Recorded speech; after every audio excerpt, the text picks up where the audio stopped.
Continuamos mirando algunos aspectos de la vida del apóstol Pablo por la magnitud de su ministerio, por lo importante de su llamado, su llamamiento, por la clase de vida que vivió, por la pasión con la que él vivió, la autoridad que él tiene.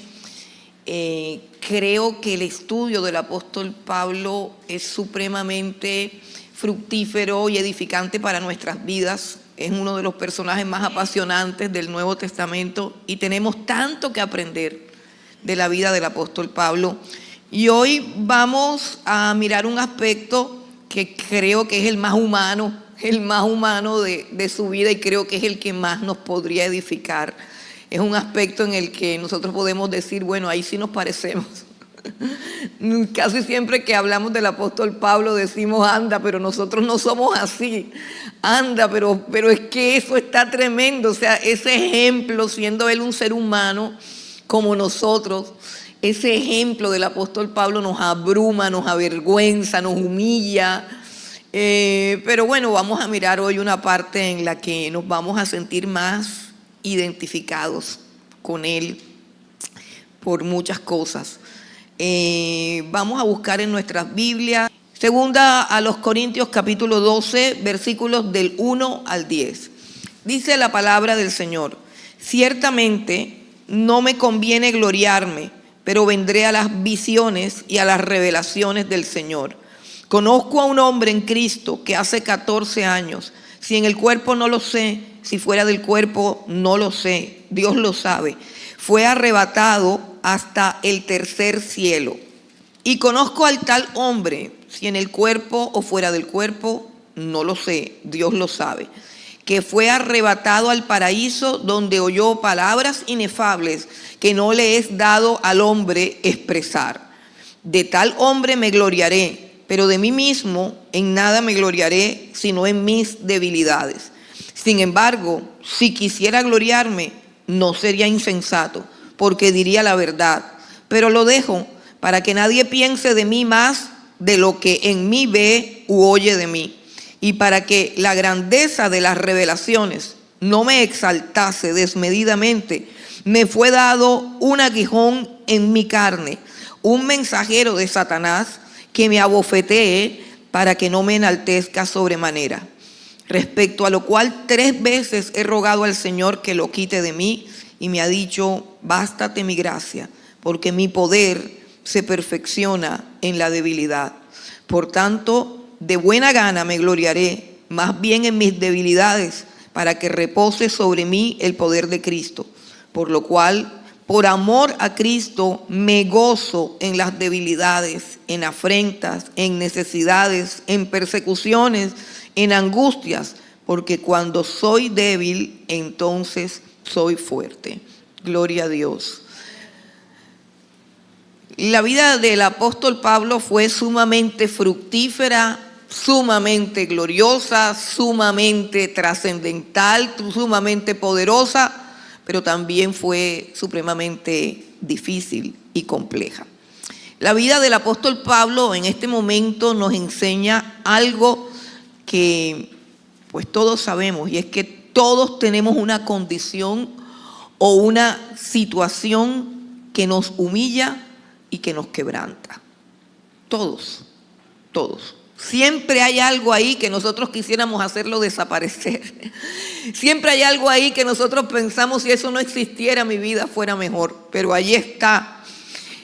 Es un gran reto para nuestra fe reconciliar esa realidad de que existe siempre algo que nos humilla, que nos limita, que nos quebranta, que nos tira a la lona. Reconciliar eso con el asunto de que Dios es soberano y omnipotente. O sea, conciliar mi debilidad, mi aguijón, mi problemática, aquello por lo cual daría cualquier cosa porque sea quitado de mí, aquello por lo cual he orado aparentemente en vano, ¿cierto? reconciliarlo con la idea de que Dios es soberano y es omnipotente. Son dos grandes atributos de Dios. Soberano significa que todo lo que sucede sobre la tierra y sobre mi vida es porque Él así lo ha dispuesto. Sea bueno, sea malo, me parezca bueno, me parezca malo.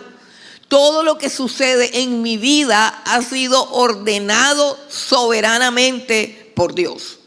Todo lo que ha sucedido, Dios así lo ha permitido. Ese es el asunto de la soberanía de Dios. Pero por otra parte está también el asunto de la omnipotencia de Dios, y es que Dios puede cambiar todas las cosas, pero Él decide por su soberanía qué cambia y qué no cambia. Dios puede cambiar todas las cosas.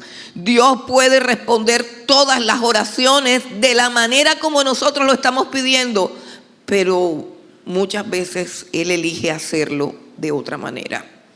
Eso es que Dios es soberano. La Biblia nos enseña, el que lee la Biblia conoce al Dios verdadero. El que no lee la Biblia tiene ideas acerca de Dios y entra en conflicto porque no conoce realmente a Dios. Pero el que lee la Biblia lee el libro a través del cual Dios se ha dado a conocer, a través del cual Dios nos dice: mira, yo soy así. Mira, este soy yo, esto es lo que gobierna mi carácter y esto es lo que rige mis decisiones. Este soy yo, estos son mis atributos. Pero no lo conocemos a veces por la pereza de no leer las Escrituras. La Biblia dice que Él gobierna todo asunto, grande o pequeño, trascendental o insignificante. La Biblia dice que Él es el que mata y también da vida, que Él es el que hiere y el que sana. Él es el que da, Él es el que quita, Él es el que aflige, Él es el que exalta, ¿cierto? Él es soberano y es además bueno, y su voluntad es buena, es agradable y perfecta, pero es inevitable preguntarnos en un momento de nuestras vidas: ¿por qué duele tanto? ¿Por qué duele tanto? ¿Por qué nos causa tanto dolor algunas cosas que quisiéramos que Él cambiara y no las cambia? Sin embargo, hermanos, en el transcurso de mi vida y viendo al apóstol Pablo, he llegado a entender que es precisamente la soberanía de Dios, el poder comprender que Dios es soberano y que Él es el que está actuando, que es Él el que tiene el control, no el adversario. Es Él el que domina la creación. Él es el que gobierna el curso de mi vida, el curso de la historia, las naciones, los imperios. Todo lo que se mueve está gobernado por Él. Y eso es lo único que puede producir en nosotros esperanza. Esperanza, hermano. Esperanza. Cuando tengamos esta perspectiva correcta de todo lo que nos sucede, incluidas nuestras tribulaciones y nuestros sufrimientos, entonces tendremos siempre esperanza. Si confiamos en que Dios es el que está al control y sabemos que Él nos ama, podremos ver el sufrimiento como un don y el aguijón como una bendición. Bendito sea Dios. Vamos a mirar un poco acerca de el aguijón de Pablo. Hay muchísimas interpretaciones acerca de cuál sería genuinamente el aguijón de Pablo y a qué se refería específicamente. Hay muchísimas posiciones teológicas. Los comentaristas bíblicos no están de acuerdo. Algunos dicen que es una enfermedad de los ojos, porque hay evidencias en las cartas que él tenía problemas visuales y básicamente por eso era que utilizaba siempre a un escritor. Él dictaba y a veces era Timoteo, a veces era Silvano, pero casi siempre escribía otra persona. A veces creen que es ese problema de la vista, de los ojos. En algún pasaje de la carta a los Gálatas, él recuerda reprendiendo a los Gálatas porque se estaban apartando de la fe. Un día reprendiéndolos les dice: ¿dónde está aquel amor de ustedes por mí? ¿Dónde está aquella misericordia? ¿Dónde está aquel fervor por mi persona? Porque cuando estuve entre vosotros enfermo a causa de una enfermedad, ustedes estaban dispuestos hasta quitarse los ojos por mí y dármelos.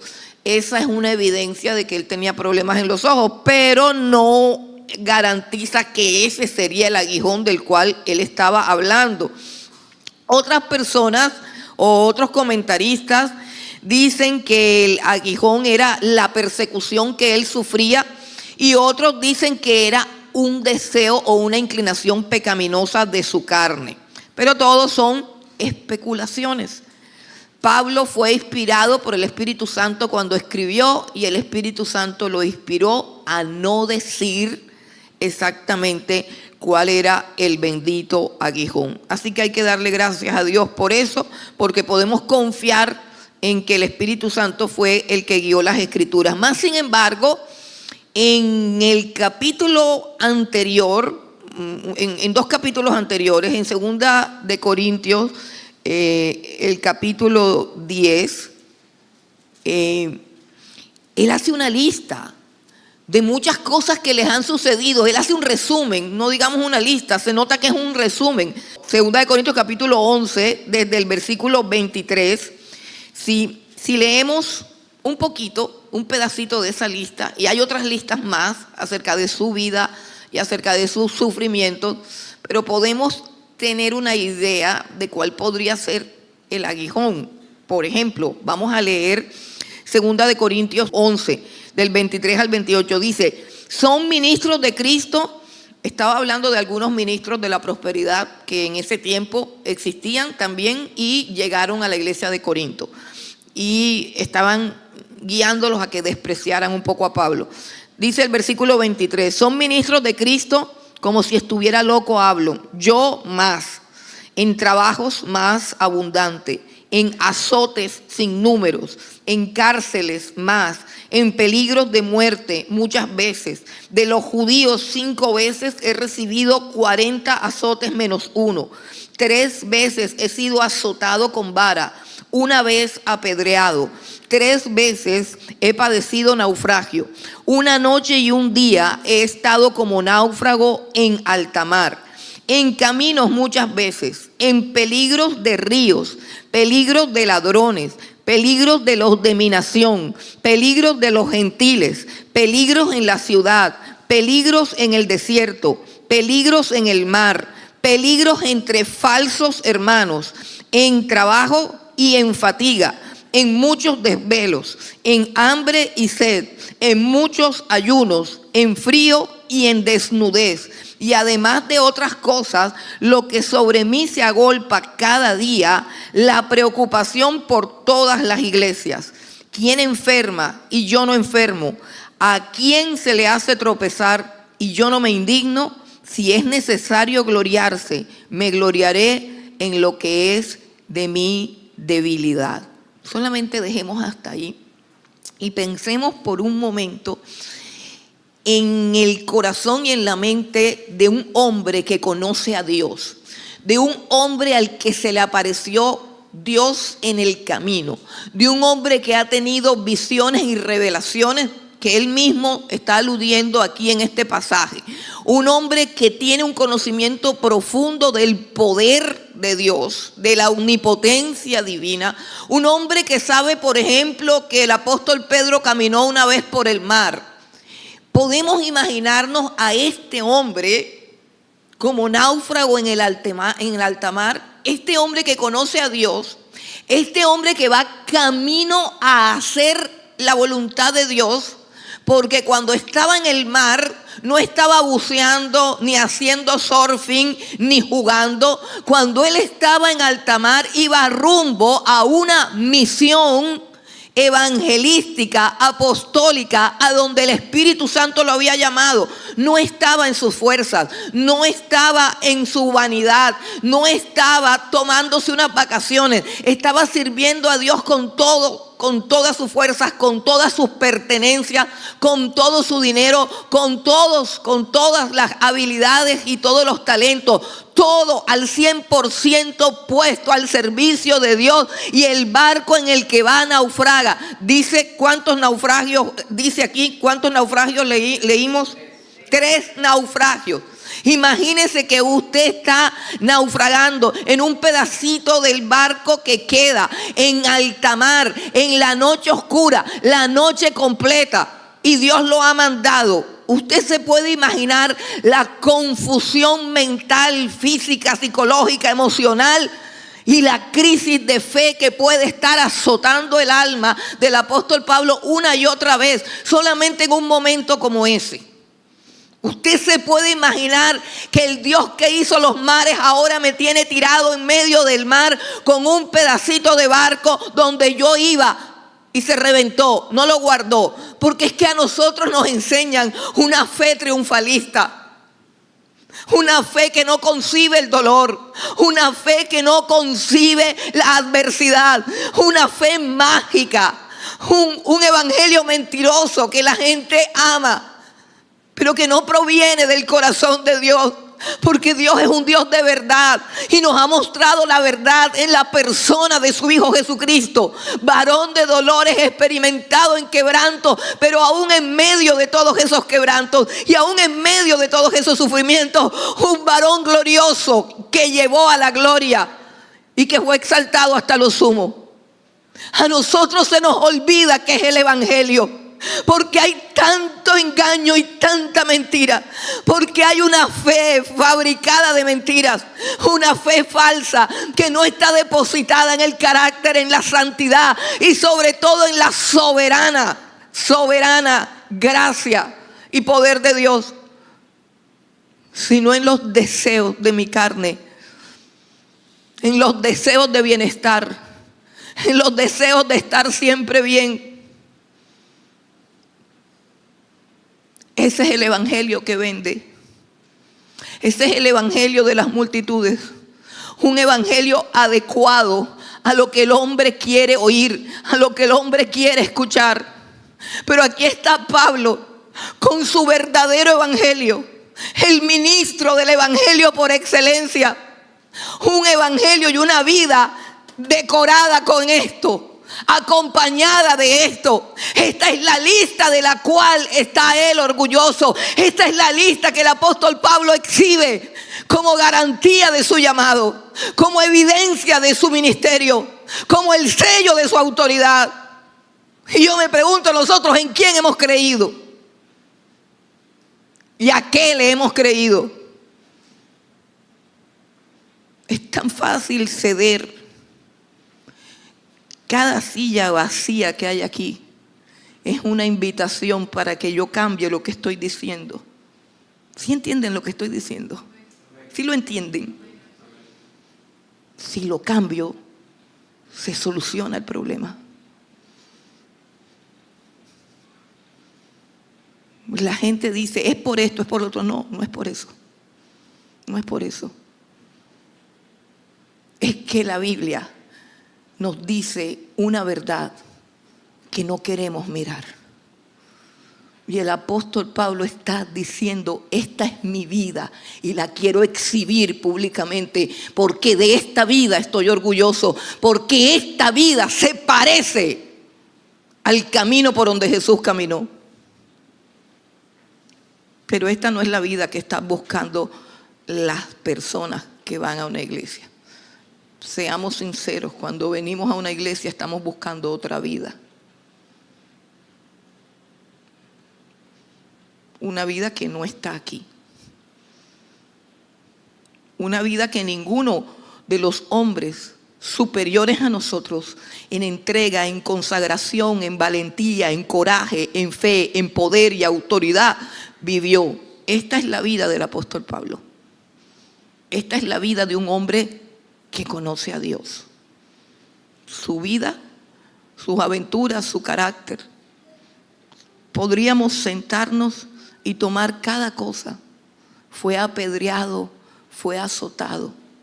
Pero todas esas cosas, cuando me hablan de apedreado y azotado, bueno, eso es fácil de manejar porque sabemos que es el hombre, sabemos que es el enemigo. Pero por favor, ¿quién gobierna los mares? ¿Cómo puede el hombre de Dios pasar hambre y desnudez?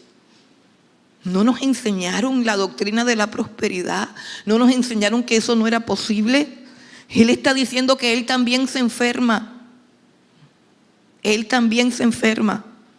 Él también trabaja secularmente y también se fatiga.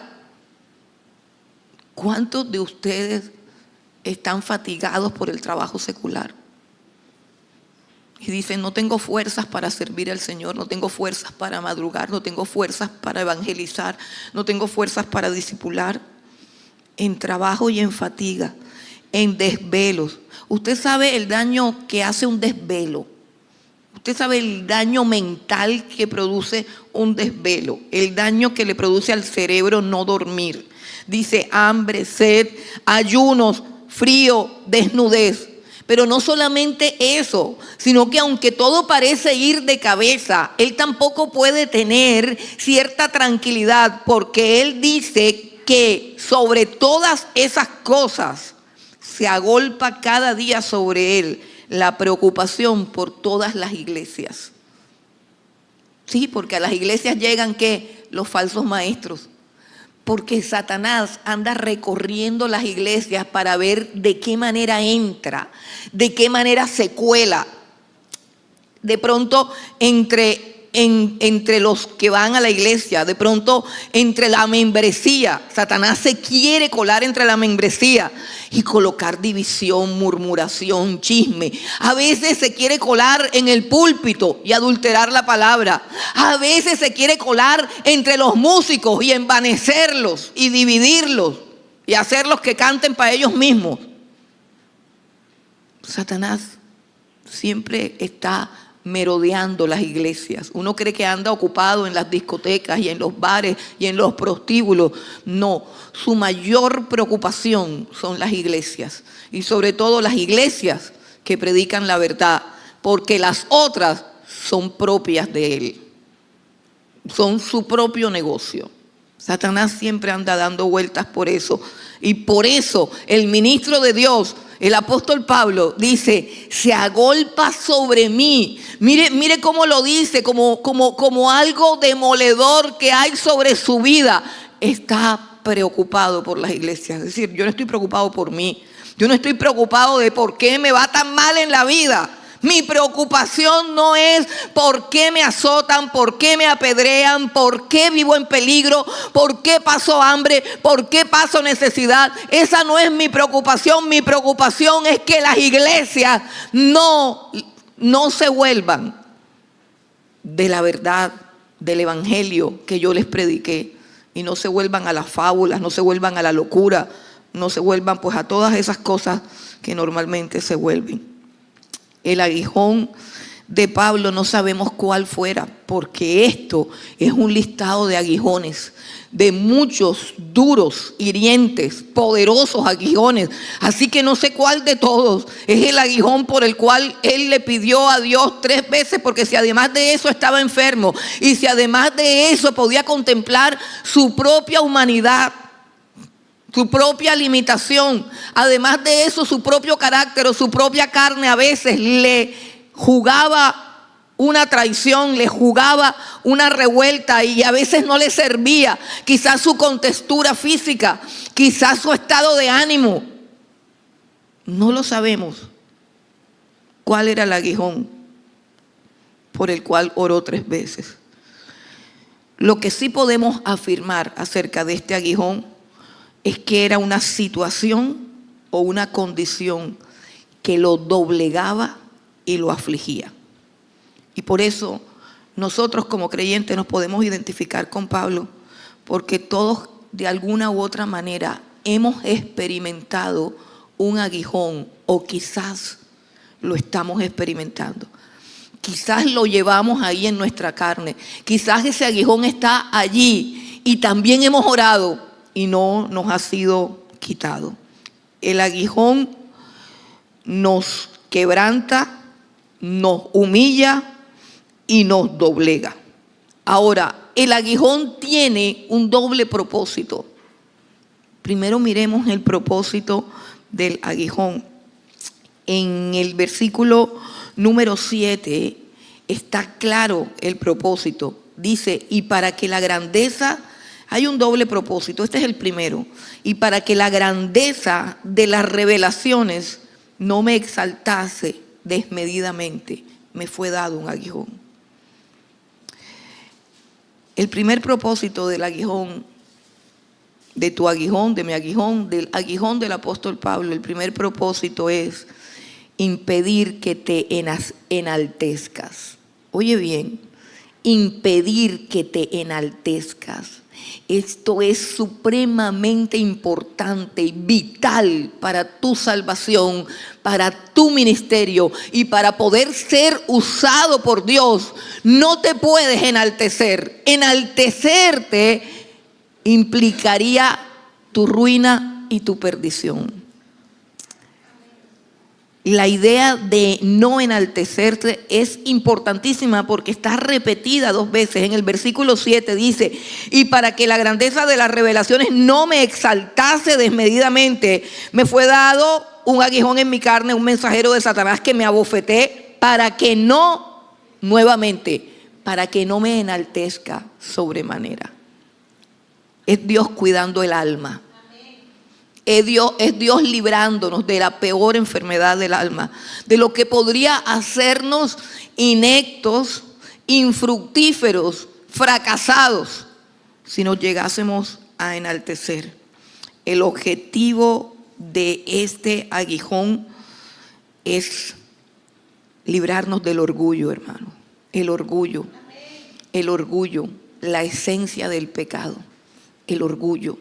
La esencia del pecado, la madre de todos los pecados. Aunque no estuviésemos haciendo sino lo bueno, una gota de orgullo nos invalida delante de Dios, hermano. No permitir que el orgullo nos enaltezca, que se nos enaltezca el alma, que se nos enaltezca el corazón. ¿Por qué? Porque si somos usados por Dios, podemos llegar a creer que es por mérito propio.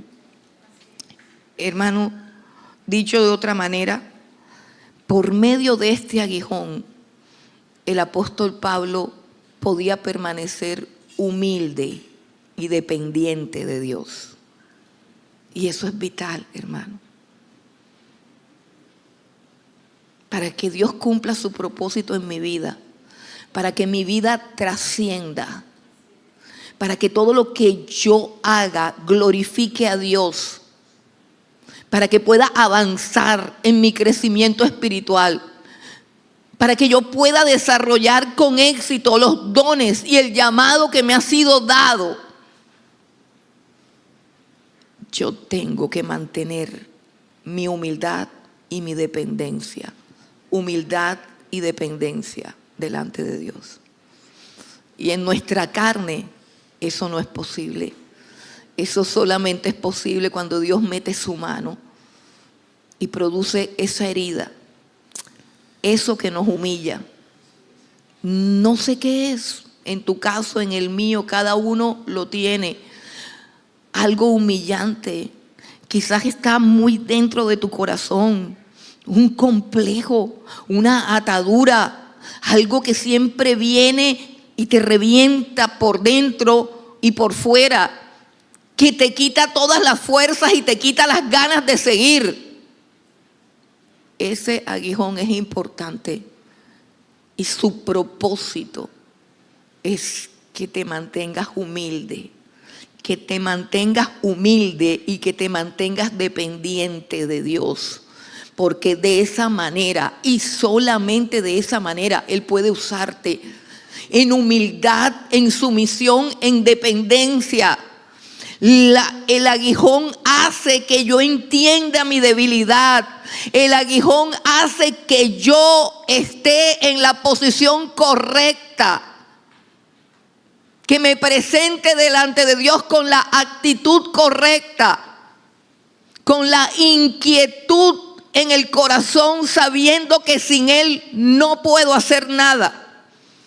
El aguijón es supremamente importante para los hijos de Dios. Es supremamente importante y cumple una excelente labor. Impedir que te enaltezcas, mantenerte humilde. Si Pablo no tuviese ese aguijón, al parecer, según lo que dice el mismo Dios, estaría tentado a ser altivo, arrogante y vanidoso por causa de la manera como Dios lo usaba.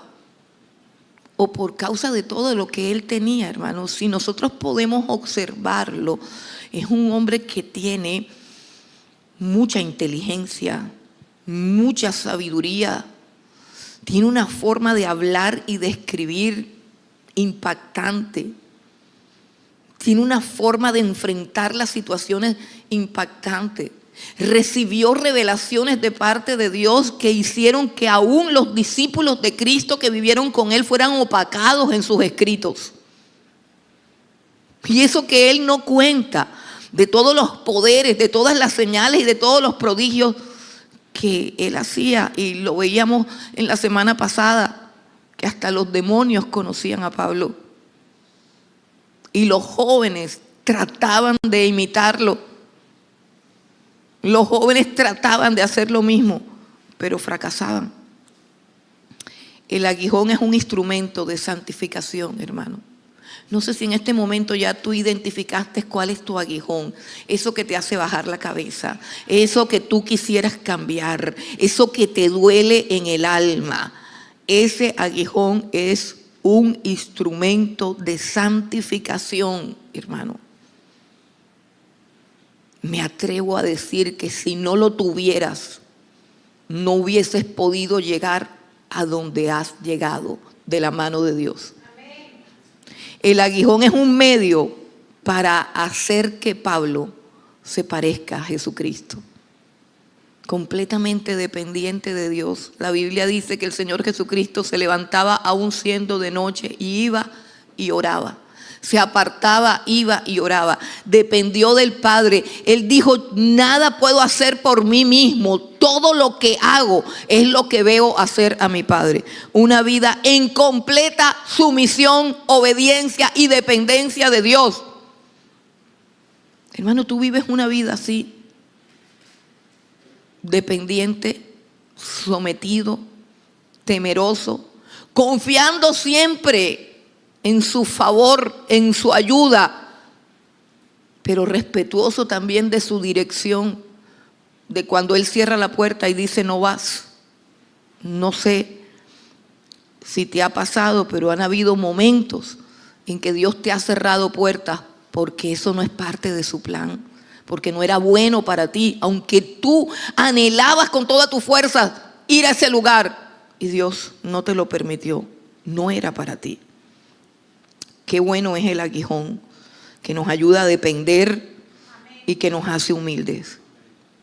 La segunda cosa, hermanos, el segundo propósito del aguijón, lo encontramos en el versículo 9. Dice el Señor, y me ha dicho, cuando Pablo oraba para que le fuera quitado, me ha dicho, bástate mi gracia, porque mi poder se perfecciona en la debilidad. Mi poder se perfecciona en la debilidad. El segundo propósito es que el poder de Dios se perfeccione en ti. Mire qué increíble esto. Es tu debilidad, tu aguijón, tu debilidad es lo que permite y puede permitir que el poder de Dios se perfeccione en tu vida. El poder de Dios, no tus fuerzas, no tus habilidades, no tu sabiduría. El poder de Dios. Hermanos, el poder de Dios. Cuán importante este aguijón y cuán fructífero pudiera ser si pudiéramos mirarlo de esa manera, como Dios se lo está mostrando a Pablo. Y es que Dios está dando una revelación aquí que es más grande que si le hubiera hecho el milagro de quitarle ese aguijón. ¿Sabe por qué? Porque es más grande lograr cosas grandes para Dios con un aguijón que sin el aguijón. Es más grande que Dios cumpla en ti sus propósitos a pesar de todas las debilidades, a pesar de que vas cojeando de una pierna, a pesar de las carencias y limitaciones propias de tu vida, de aquellas cosas que Dios se ha negado a satisfacer. Es más grande que Dios haga lo que va a hacer contigo así.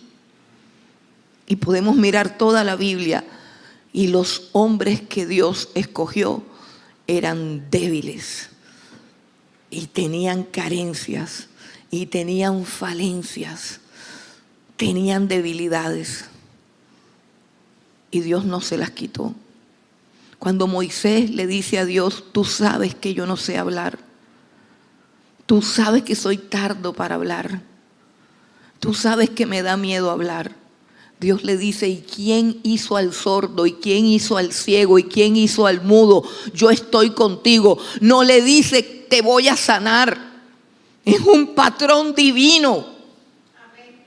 No le dice, Moisés, no te preocupes, que yo soy experto en devolverle el habla a los tartamudos para que el habla fluya. No hubo una promesa de sanidad, hubo una promesa de presencia, apoyo y estar ahí. Dice, no te preocupes, yo estoy contigo. Yo estoy contigo. Y Moisés fue conocido como un varón poderoso en la palabra. Y la gloria de que él haya sido poderoso en la palabra es por causa del aguijón. Es por causa de que era tartamudo. Y es como puede un hombre tartamudo sacar a un pueblo de la esclavitud y al pasar de los años considerarse que era un hombre poderoso en la palabra, porque en él se perfeccionó el poder de Dios. Y Dios lo que quiere con el aguijón que no te quita es perfeccionar su poder. Perfeccionar su poder. Hermanos, a veces estamos tan centrados en nosotros mismos. La vida se vuelve tan triste, tan vacía y tan hueca cuando yo me miro al espejo, porque no fuimos diseñados para mirarnos al espejo. Fuimos diseñados para contemplar su gloria. Fuimos diseñados para conocerlo a Él. Una cosa pediré y esta cosa buscaré, que esté yo todos los días. Dice, tronco de vago, el rey David. ¿Cómo que va a estar todos los días en su santo templo, contemplando su hermosura, inquiriendo en su santo templo? No hay que ir a trabajar. Es que la gloria de Dios, cuando la contemplas, está en todas partes, a todo lugar a donde tú vayas, en tu trabajo. Cuando veas la persecución, cuando veas el desprecio, cuando experimentes el cansancio, cuando experimentes el dolor, cuando ya no puedas más, en ese momento puedes clamar a Dios y se perfecciona su poder en tu vida y su gloria en tu vida. Dios no es el Dios del templo solamente, es el Dios de una vida llena de poder. Pero una vida llena de su poder es una vida que tiene que cargar fiel y confiadamente con el aguijón que nos hace dependientes de Él, hermanos.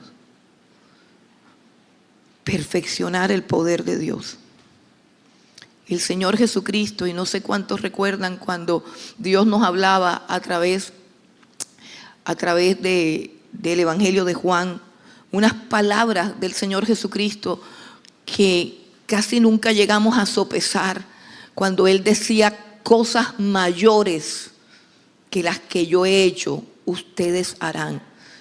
Y aquí nadie resucita muertos, aquí nadie ha sanado enfermos, le ha dado vista a los ciegos, nadie ha hecho las cosas tan grandes, pero a través del poder de Dios, hermano, y a través de su palabra, podemos libertar vidas.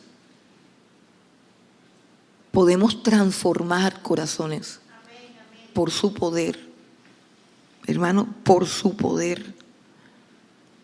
El aguijón sirve para que el poder de Dios se perfeccione en tu vida.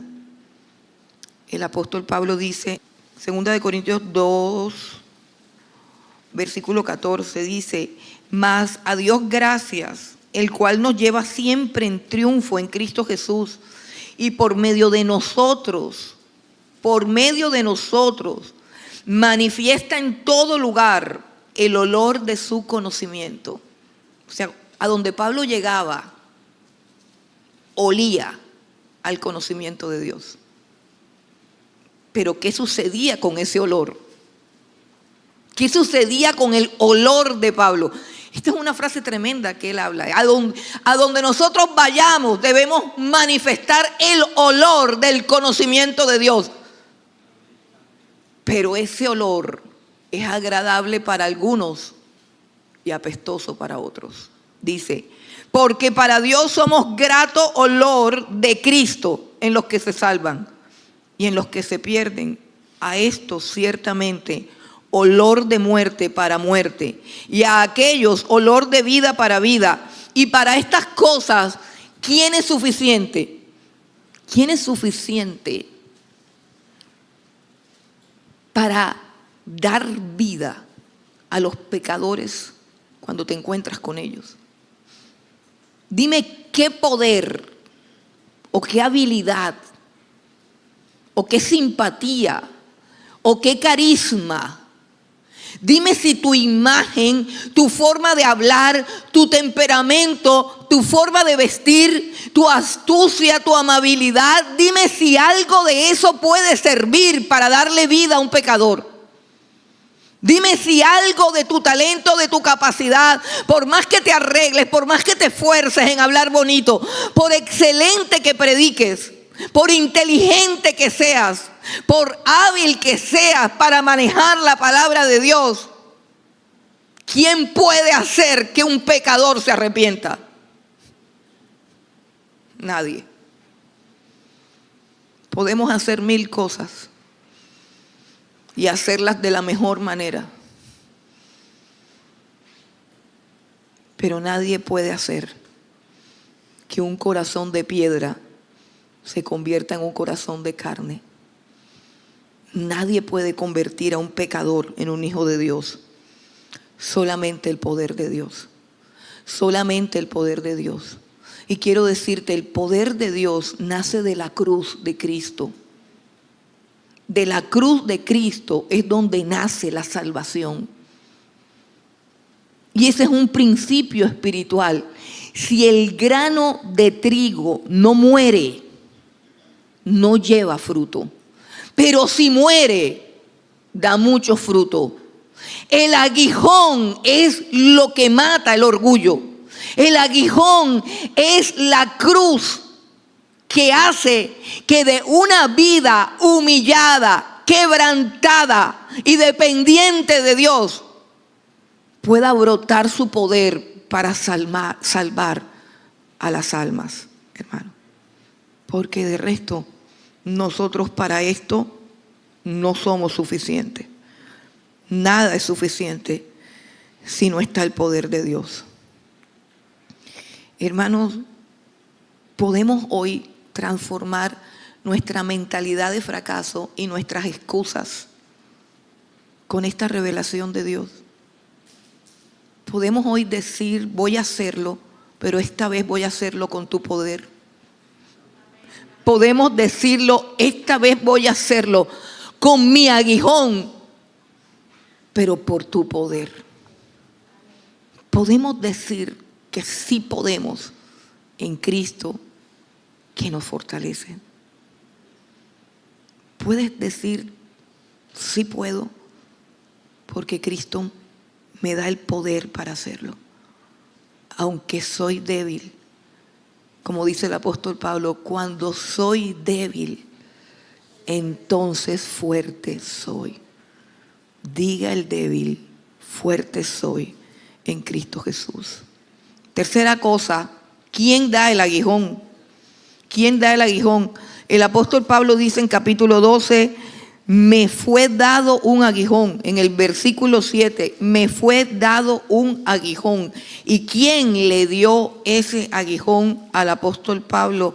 Nosotros, por lo que dice aquí que el aguijón es también un mensajero de Satanás, podríamos pensar que el aguijón se lo dio el diablo. Podríamos decir que eso vino de parte del diablo. Pero hermano, acabamos de decir cosas que no concordarían con eso, porque acabamos de decir que el aguijón fue dado con un propósito, y el propósito es no enaltecernos, mantenernos humillados y permitir que el poder de Dios se perfeccione en nuestra debilidad. Esos son los propósitos del aguijón. ¿Serán estos los propósitos de Satanás? ¿Quiere Satanás que tú te parezcas a Cristo? ¿Quiere Satanás que el poder de Dios se perfeccione en ti? ¿Quiere acaso el diablo que tú no te enaltezcas si él es el padre de toda altivez y de toda soberbia? Él ama la altivez, él ama la soberbia, él busca la manera de que tu orgullo brote, se fortalezca y crezca. Él es el padre del orgullo. Así que el aguijón no proviene de Satanás. El aguijón te fue dado por Dios. Te fue dado por Dios. Bendito sea Dios por los siglos de los siglos. Bendita sea su mano. Bendita su soberana voluntad. Bendita su inescrutable sabiduría, porque Él sabe más que tú y más que yo. Bendito es todo lo que Dios hace. Pero ¿por qué es también un mensajero de Satanás? Sencillo. Porque cuando estamos en esa debilidad, Satanás comienza a tentarnos, comienza a hablar. Satanás ama a las personas que están insatisfechas con su vida, porque esa es la puerta que le permite a Satanás establecer esa conversación, ese diálogo diabólico con que Dios no te permite comer de todos los árboles, con que Dios no te escucha, con que eres hijo de Dios pero estás muerto del hambre. Haz que las piedras se conviertan en pan. Como que eres hijo de Dios, pero todos te ignoran. Súbete al pináculo del templo y tírate para que Él cumpla en ti su palabra. Con que eres hijo de Dios, pero no sabes ni cómo vas a pagar las deudas. Todo esto te daré si tú postrado me adoras. El que llevó a Cristo al desierto fue el Espíritu Santo. La Biblia dice que Jesucristo fue llevado al desierto por el Espíritu de Dios. Pero allí se apareció Satanás cuando él tenía hambre, cuando él estaba solo, cuando él estaba necesitado. Se apareció Satanás para poner la duda en su corazón, para remover la palabra que Dios siembra, porque esa es la estructura y la simiente de nuestra fe. Su palabra. No importa cómo tú estés, no importa de qué tipo de aguijón estés padeciendo, tú eres hijo de Dios en Cristo Jesús, Señor nuestro. Y esa es una verdad inalterable en tu vida. Él es tu Padre, tú eres su hijo y eres heredero de todo lo que existe. Bendito sea Dios por los siglos de los siglos. Ese susurro de Satanás. Mira cómo estás. Mira lo ridículo que eres. Mira a dónde has llegado. Mira que vas caminando para atrás. Pero Dios está actuando en tu vida. El aguijón es el sello de que Él quiere darte dos cosas grandes, hermano. Revelación y poder. Revelación y poder. Dios quiere hacerte como Cristo. Dios quiere hacerte como Cristo. La Biblia dice en Romanos 8:28 que todo nos ayuda para bien conforme al propósito para el cual Él nos llamó. Y el propósito para el cual Él nos llamó es que seamos como su Hijo Jesucristo. Tu carácter tiene que ser transformado en el de Cristo Jesús. Y para eso sirve también el aguijón. Hermano, Cristo es la cabeza de todo principado y de toda potestad. Todos los principados y las potestades le sirven a Él. Todos. Todos los principados y las potestades le sirven al Señor Jesucristo. Él los despojó en la cruz del Calvario. Él es soberano, Él reina. Y todo lo que sucede es para su gloria, para su honra, para su honor. Cristo es Señor sobre los demonios. Cristo es también Señor sobre Satanás. Él dirige las potestades. Él las gobierna. Él las usa y Él les pone límites. Eso es lo que enseña el libro de Job, hermano. Eso es lo que enseña el libro de Job. Por encima de la mano y del odio que Satanás nos tiene, está el propósito glorioso de Dios de formar a su Hijo Jesucristo en ti. Amén. Hermanos, todo aquello que contribuya a la obra de Dios en tu vida será siempre una bendición, será siempre un don, será siempre un regalo, aunque venga en forma de aguijón.